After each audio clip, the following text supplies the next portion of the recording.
નમસ્કાર વિદ્યાર્થી મિત્રો, ગુડ મોર્નિંગ. ફરી અહીંયા પરેશ પુરોહિત યુટ્યુબ ચેનલમાં સર્વે મિત્રોનું હાર્દિક સ્વાગત છે. મિત્રો, ધોરણ 12 માં આપણે લાસ્ટ લેક્ચરમાં સંકીર્ણ સંયોજનોની સમઘટકતા વિશેની ચર્ચા કરતા હતા. તો એ સંકીર્ણ સંયોજનોની જે સમઘટકતા છે એમાં એક સમઘટકતા જે અવકાશીય સમઘટકતા છે, જેનો એક પ્રકાર છે ભૌમિતિક સમઘટકતા, જેનો આપણે સ્ટડી કરી ચૂક્યા છીએ કે ભાઈ અલગ અલગ પ્રકારના જ્યારે સંયોજનો હોય તો દરેક અલગ અલગ પ્રકારના સંયોજનમાં ભૌમિતિક સમઘટકતા કેવી રીતે જોવા મળે અથવા કયા કયા પ્રકારના એના સમઘટકો જોવા મળશે, જેના વિશેની આપણે બેઝિક થોડી ચર્ચા લાસ્ટ લેક્ચરમાં કરેલી છે. તો એ જ અવકાશીય સમઘટકતાનો એક બીજો પ્રકાર છે અને એ પ્રકાર છે પ્રકાશીય સમઘટકતા. મિત્રો, થોડું ધ્યાનથી સમજવાનો પ્રયત્ન કરજો. પ્રકાર છે આપણી પાસે પ્રકાશીય સમઘટકતા. પ્રકાશીય સમઘટકતા. પ્રકાશીય સમઘટક કોને કહેવાય? પ્રશ્ન હશે. પ્રકાશીય સમઘટક એટલે શું? તો પ્રકાશીય સમઘટક સમજવા માટે આપણે એક બીજો શબ્દ પણ સમજવો જરૂરી છે મિત્રો, કે ભાઈ પ્રકાશીય સમઘટકતા તો આપણને કદાચ સમજણ પડી જશે, પણ એના માટે પ્રકાશ ક્રિયાશીલ પદાર્થ આવો શબ્દ સમજવાનો છે. કયો શબ્દ છે મિત્રો? પ્રકાશ ક્રિયાશીલ પદાર્થ. તો કોઈ એવો પદાર્થ કે જે સમતલીય ધ્રુવીભૂત પ્રકાશનું કોણાવર્તન કરતો હોય. આપણી પાસે એક મતલબ એવું કહીએ કે એક પ્રકાશ છે, આ જે પ્રકાશ છે એના જે વિકિરણો છે એક જ ડાયરેક્શનમાં ગોઠવાયેલા હોય, આવું કહીએ આપણે. આના માટે હું શબ્દ વાપરીશું સમતલીય ધ્રુવીભૂત પ્રકાશ. સમતલીય ધ્રુવીભૂત પ્રકાશ. આ સમતલીય ધ્રુવીભૂત પ્રકાશને અહીંયા હું એક સાધન રાખી દઉં છું. એ સાધનનું નામ છે પોલારીમીટર. મિત્રો, ધ્યાનથી સમજજો. આ એક્સપેરિમેન્ટ છે, કોઈ થિયોરેટિકલ વસ્તુ નથી, એક્સપેરિમેન્ટ છે. અહીંયા આપણે પોલારીમીટર નામનું સાધન રાખેલું છે અને એ પોલારીમીટરમાં આપણું જે સંકીર્ણ સંયોજન હોય એનું દ્રાવણ આપણે રાખી દઈએ કોઈ કોલમમાં અંદર. ચલો, અહીંયા આપણું પેલું સંકીર્ણનું દ્રાવણ રાખેલું છે, સેમ્પલ. સંકીર્ણનું દ્રાવણ બનાવેલું છે જે અંદર રાખેલું છે. તો આ જ્યારે સમતલીય ધ્રુવીભૂત પ્રકાશને આ સંકીર્ણ દ્રાવણમાંથી જે પોલારીમીટરમાં રાખેલું છે, એટલે આપણું આ જે સાધન છે એ પોલારીમીટર છે જે સ્ટડી કરવા માટે ઉપયોગી છે.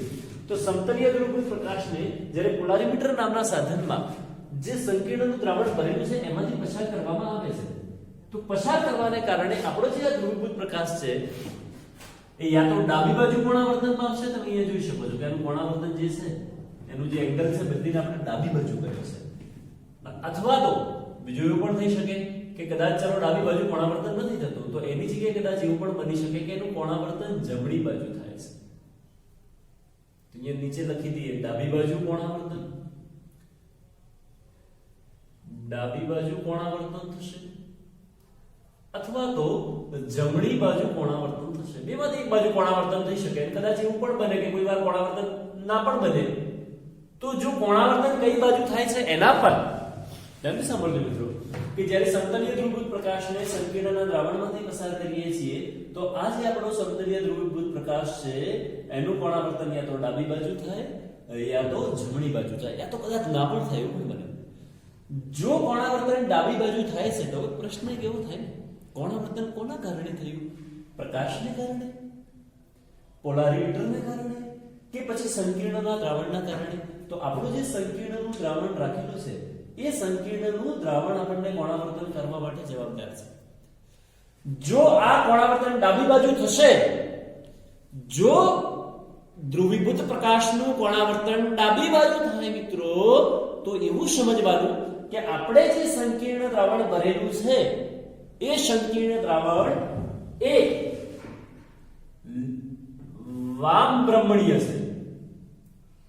કેવું છે મિત્રો? વામ બ્રહ્મણીય, અથવા એને લીવો કહેવાય, અથવા એને સ્મોલ એલ સંજ્ઞા વડે દર્શાવાય, અથવા એને માઇનસ સંજ્ઞા વડે દર્શાવાય. આટલું કહી શકાય.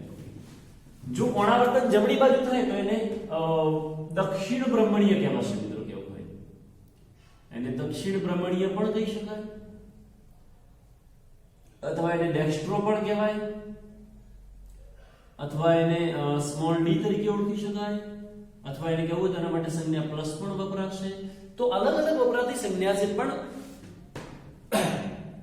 સોરી મિત્રો, આ ઘટના ક્યારે પોસિબલ બને છે કે જ્યારે આપણું આ સંકીર્ણનું દ્રાવણ રાખેલું છે પ્રકાશ ક્રિયાશીલ હોય તો, અને જે પદાર્થ પ્રકાશ ક્રિયાશીલ હશે એ કિરાલિટીનો ગુણધર્મ ધરાવે છે. કયો ગુણધર્મ ધરાવે છે મિત્રો? કિરાલિટીનો ગુણધર્મ. પ્રશ્ન થાય ને કે આ કિરાલિટીનો ગુણધર્મ એટલે શું? પ્રકાશ ક્રિયાશીલતાનો ગુણધર્મ એટલે શું? તો આપણે હેલો આલ્કેન અને હેલો એરિક્સ ચેપ્ટર છે જેમાં આ કિરાલિટીના ગુણધર્મની થોડી ડિટેલમાં ચર્ચા કરીશું. અત્યારે મિત્રો ખાલી એટલું સમજીએ છીએ કે ભાઈ આપણો કોઈ સમતલીય ધ્રુવભૂત પ્રકાશ હોય અને એને તમે કોઈ દ્રાવણમાંથી પસાર કરો છો અને જો એનું કોણાવર્તન થતું નથી, આ એવું એવું પાછું મળે આપણને. ધારો કે ચલો આવા વિકિરણ પાછા મળે છે. એનો મતલબ કે આ જે પદાર્થ અંદર રાખેલો છે, તે દ્રાવણ રાખેલું છે, એ પ્રકાશ ક્રિયાશીલ નથી. જો પ્રકાશ ક્રિયાશીલ ના હોય તો કોણાવર્તન ના કરે. જો ડાબી બાજુમાં કોણાવર્તન કરે તો એને વામ ભ્રમણીય અથવા લીવો અથવા માઇનસ અથવા સ્મોલ એલ કહેવાય. જો જમણી બાજુ કોણાવર્તન કરે તો એને દક્ષિણ ભ્રમણીય કે પછી ડેક્સ્ટ્રો કે સ્મોલ ડી કે પ્લસ તરીકે ઓળખવામાં આવે. ઓકે, હવે એના માટે એક બીજી વસ્તુ પણ એ સમજવાની જરૂરી છે મિત્રો કે જ્યારે જ્યારે પણ આપણે પ્રકાશ ક્રિયાશીલ સમઘટકોની વાત કરીશું તો કેટલાક સેન્ટેન્સ યાદ રાખજો. પ્રકાશીય સમઘટકતા,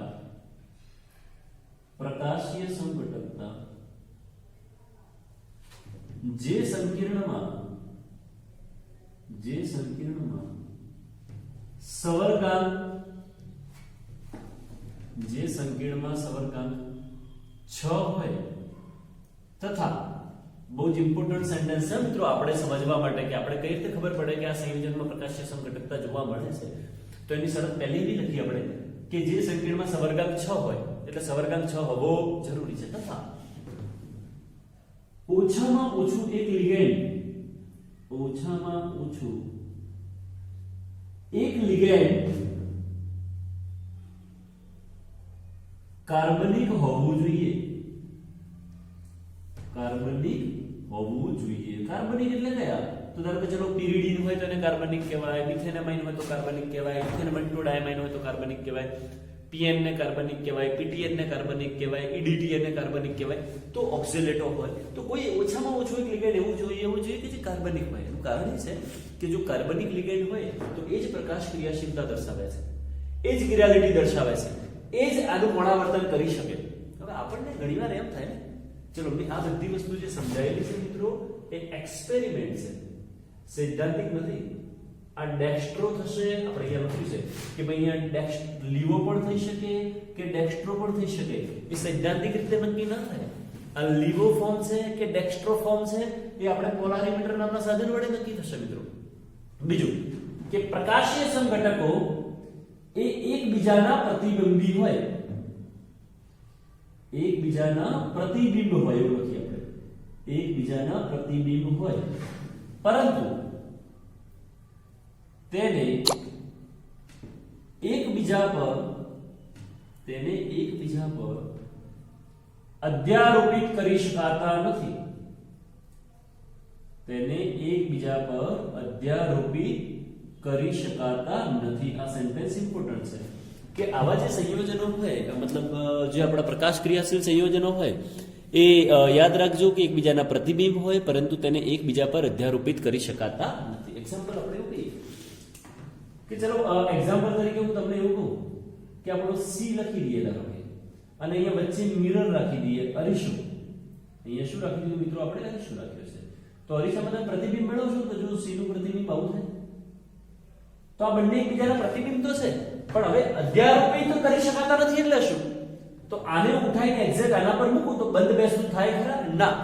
એ બંધ બેસતું કરવું એટલે અધ્યારોપણ કરવું. આ ભાગ છે એને તમે આના પર એક્ઝેક્ટ મૂકો છો એમનો એમ જ તો અધ્યારોપિત થતા નથી. તો આને એકબીજાના પ્રતિબિંબ છે પણ અધ્યારોપિત કરી શકાતા નથી. પણ એક આવું હોય એ છે વચ્ચે પ્રતિબિંબ રાખી દઈએ ને અહીંયા ફરી પાછો એ રાખી દઈએ. તો અહીંયા તમે જો કે આ અરીસો જો રાખવામાં આવે તો અરીસાની બંને બાજુ જે એ છે આને તમે આના પર મૂકો તો બંધ બેસતું થાય છે. તો આ બંને એકબીજાના પ્રતિબિંબ તો છે પણ અધ્યારોપિત થાય છે. એટલે આમાં પ્રકાશ ક્રિયાશીલતા જોવા મળે નહીં. આમાં પ્રકાશ ક્રિયાશીલતા જોવા મળી શકે. બીજું એક્ઝામ્પલ લઈએ. ધારો કે ચલો બીજું એક્ઝામ્પલ એવું છે યુ, મિરર રાખી દીધો, ફરી યુ એનું પ્રતિબિંબ આવું જ મળે. તો આ બંનેમાં પણ પ્રકાશ ક્રિયાશીલતા જોવા મળશે નહીં. પણ કદાચ એવું કીધું હોય ચલો ઈ છે આપણી પાસે, વચ્ચે મિરર તો E નું પ્રતિબિંબ આ પ્રકારે મળશે, મોટું મળે એવું નહીં મિત્રો, તો દોરાઈ જાય એવું. ચલો, તો આમાં પણ પ્રકાશ ક્રિયાશીલતા જોવા મળી શકે. તો કહેવાનો મતલબ કે પ્રકાશ ક્રિયાશીલતા જોવા માટે સવર્ગાંક હોવો જોઈએ, ઓછામાં ઓછું એક કાર્બનિક લિગેન્ડ હોવું જોઈએ, એકબીજાના પ્રતિબિંબ હોય, એકબીજા પર અધ્યારોપિત ના કરી શકાય, ડેક્સ્ટ્રો પણ કહી શકાય, લીવો પણ. એ યાદ રાખજો, પોલારીમીટર નામના સાધન વડે નક્કી થાય, આપણે જાતે નક્કી કરી શકીએ નહીં. ચલો એક એક્ઝામ્પલ સમજીએ. એક એક્ઝામ્પલ તરીકે હું એવું લખું છું કે COEN33+, COEN33+, આ પ્રકારનું આપણે ઉદાહરણ લખી દઈએ.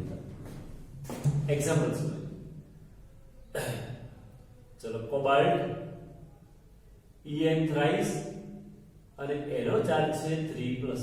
ઓકે, હા, એક બીજી શરત પણ સાથે સમજવી ખાસ જરૂરી છે. ચલો એ પછી લખી દઈએ થોડી વાર પછી, આ સમજાયા પછી. ઓકે, પહેલું વસ્તુ કેનો સવર્ગાંક શું 6 થાય છે, ક્વેશ્ચન આ છે. તો EN એક દ્વિઘાતીય લિગેન્ડ છે, એનો મતલબ કે 2 ઇલેક્ટ્રોન યુગ્મ આપશે. એમાં 3 છે, 3 × 6 સવર્ગાંક 6 થઈ ગયો. ઓછામાં ઓછો કાર્બનિક લિગેન્ડ હોવો જોઈએ, તો EN એ કાર્બનિક લિગેન્ડ છે, તો એ શરતોનું પાલન થાય છે. ઓકે, તો આને કઈ રીતે દર્શાવી શકાય? જો ધારો કે કોબાલ્ટ છે, એની સાથે આપણે EN દર્શાવી દઈએ 1, બીજો EN અને ત્રીજો EN. આ ઇલેક્ટ્રોન યુગ્મ આપશે, કેટલા ઇલેક્ટ્રોન યુગ્મ આપશે? 2. આ EN પણ આપણને 2 ઇલેક્ટ્રોન યુગ્મ આપશે. આ EN પણ એવું છે કે જે 2 ઇલેક્ટ્રોન યુગ્મ આપશે, અને એનો ચાર્જ તમે લખશો તો કેટલો થાય? 3+. વચ્ચે રાખી દઈએ આપણે ધારો કે અરીસો. હવે અરીસાની એક્ઝેક્ટ આ બાજુ આ પ્રતિબિંબ હોય, આ જમણી બાજુ જતું રહેશે, ડાબી બાજુ આવશે, એટલે અહીંયા લખી દઈએ CO, અહીંયા EN લખાશે, અહીંયા EN આવશે, અહીંયા EN આવશે. ચલો, અહીંયા આ 2 સવર્ગ સસર્જક બંધ બનાવશે, આ પણ 2 સવર્ગ સસર્જક બંધ બનાવે, આ પણ 2 સવર્ગ સસર્જક બંધ બનાવે. આનો ચાર્જ કેટલો થાય? 3+. તો આ બંને એકબીજાના પ્રતિબિંબો છે મિત્રો, પણ હું આને બંધ બેસતું કરું તો અધ્યારોપિત થતા નથી, એટલા માટે આ બંનેને એકબીજાના પ્રકાશીય સમઘટક કહેવાશે. આ બંનેને એકબીજાના શું કહી શકાય મિત્રો? પ્રકાશીય સમઘટક તરીકે ઓળખવા હોય તો ઓળખી શકાય. હવે ક્વેશ્ચન એવો થાય કે આમાં ડેક્સ્ટ્રો કયું અને લીવો કયું? તો આમાં ડેક્સ્ટ્રો અને લીવો આપણે જાતે નક્કી કરી શકીએ નહીં, પણ હા, અહીંયા જાણ આપણને છે તો એના માટે હું લખી દઉં NCERT પ્રમાણે કે આપણું આ ડેક્સ્ટ્રો છે, આ શું છે આપણું ડેક્સ્ટ્રો, ને આ છે મિત્રો આપણું લીવો છે. પણ આ ડેક્સ્ટ્રો અને લીવો એ આપણે જાતે ના નક્કી કરી શકીએ, એ પોલારીમીટર નામના સાધન વડે. સાધનમાં તમે જુઓ એનું રીડિંગ દેખાડે, રીડિંગ તમને એવું દેખાડે કે રીડિંગમાં પ્લસ કંઈક રીડિંગ આપેલું છે, તો પ્લસ છે એનો મતલબ શું થાય? ડેક્સ્ટ્રો છે. નેગેટિવ કંઈક રીડિંગ દેખાડે છે તો લીવો છે. બંને સાથે દેખાડે નહીં, એવું પણ દેખાડશે, એ પછી ચર્ચા કરીશું. આમાં એક બીજી શરત પણ છે સાથે સાથે મિત્રો, એ પણ યાદ રાખજો, ઇમ્પોર્ટન્ટ નોટ છે ખાસ. માત્ર સીસ સમઘટકો, કારણ કે આમાં ભૌમિતિક સમઘટકતા પણ જોવા મળી શકે, જેમાં સીસ અને ટ્રાન્સ બની શકતી છે, તો માત્ર સીસ સમઘટકો જ પ્રકાશીય સમઘટકતા દર્શાવે છે. પ્રકાશીય સમઘટકતા દર્શાવે છે. એનું પણ એક એક્ઝામ્પલ લખી દઈએ મિત્રો આપણે. એનું જો એક્ઝામ્પલ લખવા જઈએ તો આપણે એક સંયોજન લખીએ છીએ જેના 2 સમઘટક લખીશું, સીસ અને ટ્રાન્સ. પણ એમાંથી તમે જોઈ શકો છો ધારો કે PtCl2 En2 2+, આપણે એવું લખી દઈએ. એક છે આપણી પાસે સીસ PtCl2 En2 2+, એન્ડ બીજું છે ટ્રાન્સ PtCl2 En2 2+. તો આ બેમાંથી પૂછ્યું હોય આપણને કે ભાઈ કયું એવું છે કે જે પ્રકાશીય સમઘટકતા દર્શાવી શકે, તો સીસ વાળું દર્શાવશે પણ ટ્રાન્સ વાળું દર્શાવશે નહીં. અહીંયા લખ્યું છે માત્ર સીસ સમઘટકો જ પ્રકાશીય સમઘટકતા દર્શાવે છે. એમાં પણ એક સવર્ગાંક તનો 2 × 4 અને 2 × 6. ઓકે, એક પ્રકાશીય સમઘટક મતલબ ઓર્ગેનિક પણ છે. ચલો આને દર્શાવી દઈએ આપણે. તો પ્લેટિનમ અને દર્શાવવું હોય મિત્રો મારે તો કઈ કાર્ય દર્શાવી શકાય. આને કહીએ Pt, એના સાથે Cl કેટલા છે આપણી પાસે? 2. તો આપણે એક કામ કરીએ, અહીંયા એક En રાખી દઈએ, અહીંયા એક Cl કરી દઈએ, એક Cl કરી દઈએ 2, અહીંયા કરી દઈએ En. તો en તમે જુઓ તો અહીંયા બે સવર્ગ સહસંયોજક બંધ બનાવશે, આ en પણ બે સવર્ગ સહસંયોજક બંધ બનાવે, તો કુલ 1 2 3 4 5 6 આખાનો ચાર્જ કેટલો લખાશે મિત્રો 2+. હવે જ્યારે હું પછી મિરર રાખું છું તો અરીસો, તો એ અરીસો રાખતા એક આ પ્રકારની ઘટના દર્શાવશે. લેફ્ટ સાઈડ હશે રાઈટ સાઈડ આવી જાય, રાઈટ સાઈડ ઓર લેફ્ટ સાઈડ જતું રહે. તો પ્લેટિનમ આ Cl તો એમ જ રહેશે, આ જે Cl છે એ ડાબી બાજુ આવી જશે મિત્રો. એક En અહીંયા આવશે અને બીજો En આવશે અહીંયા લેફ્ટ સાઈડમાં. ઓકે, તો આ બે સવર્ગ સહસંયોજક બંધ બનાવશે, આ પણ બે સવર્ગ સહસંયોજક બંધ બનાવશે. આખાનો ચાર્જ કેટલો થાય 2+. તો આ બંનેને એકબીજાના પ્રકાશીય સમઘટક તરીકે ઓળખી શકાય. ઓકે, તો કેટલીક અગત્યની શરતો છે જે તમે અહીંયા જોઈ શકો કે જો આ શરતોનું પાલન થતું હોય તો જ પ્રકાશીય સમઘટકતા આપણને જોવા મળી શકતી હોય. એમાં ખાસ ધ્યાન રાખજો કે સવર્ગાંક 6 હોવો જોઈએ, ઓછામાં ઓછો એક કાર્બનિક લિગેન્ડમાં હોવો જરૂરી છે. માત્ર સિસ સમઘટકો જ સમઘટકતા દર્શાવે છે, ટ્રાન્સમાં સમઘટકતા જોવા મળી શકે નહીં. જેમ કે એક્ઝામ્પલ તરીકે આપણે બોર્ડમાં એક સેન્ટેન્સ એક વાક્ય લખ્યું છે અથવા એક ઉદાહરણ લખ્યું છે કે જેમાં સિસ PtCl2En2 2+ અને ટ્રાન્સ PtCl2En2 2+, તો એમાંથી ટ્રાન્સ વાળામાં સમઘટકતા જોવા મળતી નથી. તો સિસના પાછા બે સમઘટકો જોવા મળે, ડેક્સ્ટ્રો અને લીવો. તો જ્યારે જ્યારે પણ પ્રકાશીય સમઘટકતાની મિત્રો વાત આવશે ત્યારે આપણે એવું કહી શકીએ કે એના બે સમઘટકો જોવા મળે છે, એક ડેક્સ્ટ્રો હોય તો બીજો લીવો હશે. ઓકે, તો અહીંયા મિત્રો આપણે અવકાશીય સમઘટકતા પૂર્ણ થાય છે. ત્યારબાદ હવે આપણે બંધારણીય સમઘટકતા આવશે અને બંધારણીય સમઘટકતા પણ એકદમ સરળ અને સિમ્પલ છે. તો બધા જ મિત્રો ખાસ વિડીયો જોજો, એને નોટમાં નોટ ડાઉન કરજો. કોઈ ક્વેરીઝ ડાઉટ્સ હોય તો એના માટે સોલ્યુશન હોય તો ફોન પણ કરી શકો છો મિત્રો, પણ એને થોડું ભણજો. આપણી એક્ઝામ લેવાની છે, સેન્ટ્રલ બોર્ડે એવું સ્ટેટમેન્ટ આપ્યું છે કે નીટ કેન્સલ કરવા માટેનો કોઈ જ ઈરાદો એમનો નથી. નીટ લેવાની છે, સમય જતા વાર નહીં લાગે, બહુ જ નજીક આવી ગઈ છે આપણી એક્ઝામ. એટલે જેટલી વધારે પ્રિપેરેશન કરશો એટલો મિત્રો વધારે ફાયદો થશે તમને. Okay, thank you.